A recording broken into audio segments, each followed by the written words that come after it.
Dakor, para se të kalojmë në dy fjalët e grupeve pro dhe kundër, zonja Tabaku për procedurë. Zoti Peleshi, ne patëm një diskutim gjatë sot në konferencën e kryetarëve për sa i përket kalendarit dhe dua dy çështje të theksoj. Çështja e parë lidhet me raportimin e institucioneve të pavarura, që nuk ka ndodhur kurrë ndonjëherë që këto ky raportim mos përfundohej gjatë sesionit kaluar, po neve ta kemi të mbartur këtë raportim tani në sesionin e vjeshtës dhe institucionet do raportojnë përsëri në verë mbas 6 muajsh. Për 2 muaj kohë nuk e di se çfarë do t'i vendosim këtyre institucioneve, çfarë objektiva është për të realizuar, është praktikisht e pamundur. Së dyti, nuk ka një komision parlamentar që t'jetë mbi komisionet e tjera.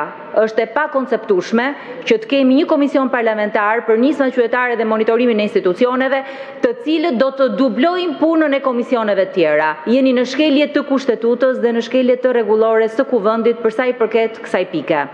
Dhe unë besoj që të gjithë kolegët këtu biem dakord që çdo institucion ka një komision përgjegjës.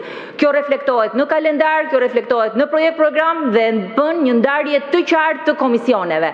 Ajo që po bëni me komisionin e ri që keni krijuar, unë e kuptoj që doni t'i gjeni një punë aty zotris, po nuk është kjo, duke shkelur rregulloren. Së dyti, në konferencën e kryetarëve ne diskutuam njëkohësisht dhe për ndarjen e përgjegjësive të disa prej institucioneve që raportojnë.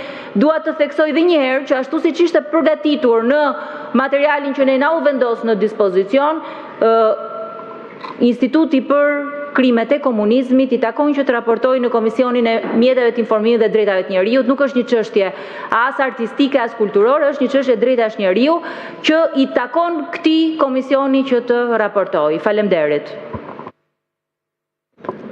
Faleminderit, fjalën e ka kërkuar edhe zoti Ramadan Likaj. Më pas zoti Fatmir Mediu.